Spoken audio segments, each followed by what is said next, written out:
When you have this propaganda machine, massive propaganda machine at your disposal, you can rewrite history. You can make people believe whatever you want to think. Right. What is the part of history that is erased from world history for geopolitical reasons? Is there something like that? History has always been used as a tool to shape public opinion, to mold people's beliefs and thought Right. processes and all that. Yeah. So when we say that history has been molded or shaped for geopolitical reasons, the other way of saying it is that history is always written by the winners. Mm. Right. So let me give you a slightly controversial example. World War II, the way it ended, we know what happened. There were two nuclear explosions done on Japan. These essentially were nuclear tests on living civilians, right? But they are interpreted as the necessary to end the war. Yeah. They could have ended the war in a different way if they wanted. Japan was already beaten. If you look at Hollywood cinema of the past 70 years or whatever, the Americans are always portrayed as the good guys, and the Nazis are always the bad guys. The Americans always save the day.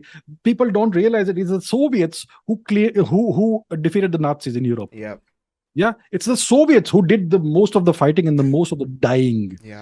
Millions and millions of Soviet soldiers died in the cause of the war, and it is they who defeated the Nazi. It is they who crushed the Nazi war machine.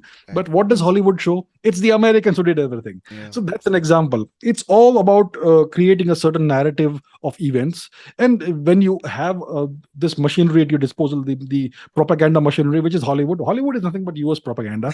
So when you have this propaganda machine, massive propaganda machine at your disposal, you can rewrite history. You can make people believe whatever you want to think. Right. The fact is that the Soviets defeated the Nazis, but people think that it's Americans did it because they saved Private Ryan. That sort of thing. You know?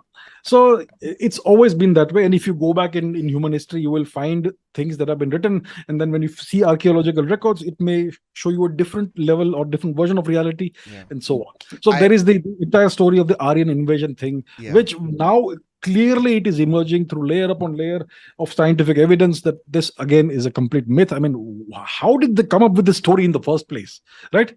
So that's how it is. History has always been manipulated for various reasons, geopolitical reasons. I remember growing up in school, college, we were always exposed to American sitcoms, American news. All of it was that. Even our history textbooks gave World War II stories from the perspective of the Allies. So it was a very clear-cut thing. And then I read Noam Chomsky. Noam Chomsky was the first writer who forced me to look outside of the American bubble. And he forced me to look at every single takeover that has happened around the world, everywhere where the CIA was involved, every assassination, and trying to understand why. And at the end of it, if you look at everything without bias, and if you look at it only as a struggle for power, things change. Because then you see to what extent people are willing to do what to gain and keep power. It was quite an experience, and I would suggest anybody who's in the chat to do read Noam Chomsky. It will give you a different perspective for sure.